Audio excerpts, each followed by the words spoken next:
15 సంవత్సరాలు అయింది. చిన్నప్పుడు మా పిల్లలు కూడా ఇక్కడే స్విమ్మింగ్ డైలీ నేర్చుకునే వాళ్ళు, బాగానే పర్ఫెక్ట్ అయ్యారు సార్ వాళ్ళ ఆధ్వర్యంలో. ఎందుకంటే మేము కూడా వచ్చేవాళ్ళం అప్పుడప్పుడు సరదాగా. ఇప్పుడు టైం లేకుండా రావట్లేదు. స్విమ్మింగ్ అనేది మనందరికి తెలుసు, అది శారీరక ఎక్సర్సైజ్, శారీరక దారుఢ్యం వస్తుంది. దానివల్ల మనకి డైలీ రొటీన్ నుంచి పిల్లలకే కాదు పెద్దలకు కూడా చాలా రిలీఫ్ వస్తుంది.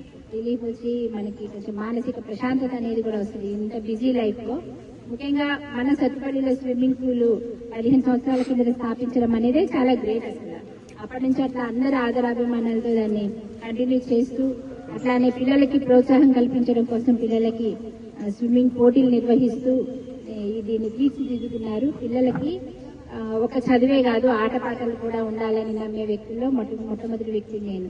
ఎందుకంటే మన చిన్నప్పుడు దాదాపు అందరికీ కూడా గవర్నమెంట్ స్కూల్స్ లోనే చదివాం.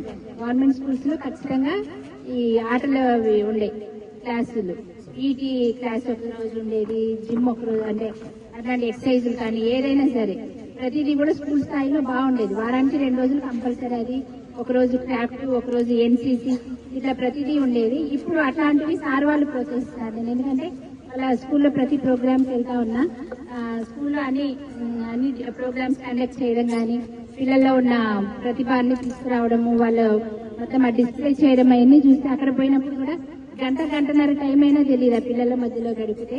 అంత బాగా పిల్లల్ని తీర్చిదిద్దుతున్నారు కనుక సార్కి ముందుగా ధన్యవాదాలు సార్. మీకు మీ చేతిలో కొన్ని వేల మంది స్టూడెంట్స్ తయారయ్యి మంచి ఉన్నత స్థానానికి వచ్చారు. ఎగ్జాంపుల్ వీరే ఉన్నారు, సుమలత గారే.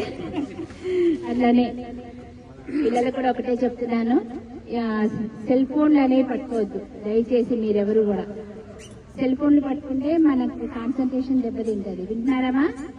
అన్నం తినాలన్నా మనకు సెల్ ఫోన్ ఉండాలి కదా. అదే మమ్మీ డాడీని బెదిరిస్తాం నీకే కనుక సెల్ ఫోన్ పక్కన పెట్టి మమ్మీ డాడీ ఇంట్లో అమ్మమ్మ తాతయ్యలు నాయనమ్మ వాళ్ళు ఎవరైనా ఉన్నా వాళ్ళ దగ్గర ఎక్కువ స్పెండ్ చేయండి. వాళ్ళు బోల్డ్ అని కథలు చెప్తారు, చక్కగా మంచి మాటలు చెప్తారు, చక్కగా కథలు చెప్తారు, అవి వినాలి. సెల్ ఫోన్ లో ఏముండదు. మనకి చిన్నప్పుడే సైట్ వస్తుంది, ఇంత పెద్ద పెద్ద కళ్ళజోళ్ళు వస్తాయి, అర్థమైందా?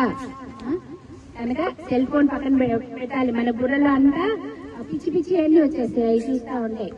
బుర్ర పాడైపోతుంది, చదువు మీద కాన్సన్ట్రేషన్ ఉండదు, మార్కులు తగ్గిపోతాయి. మన ఫ్రెండ్స్ కంటే మనకు మార్కులు తగ్గితే ఏం బాగుంటది? బాగోదు కదా.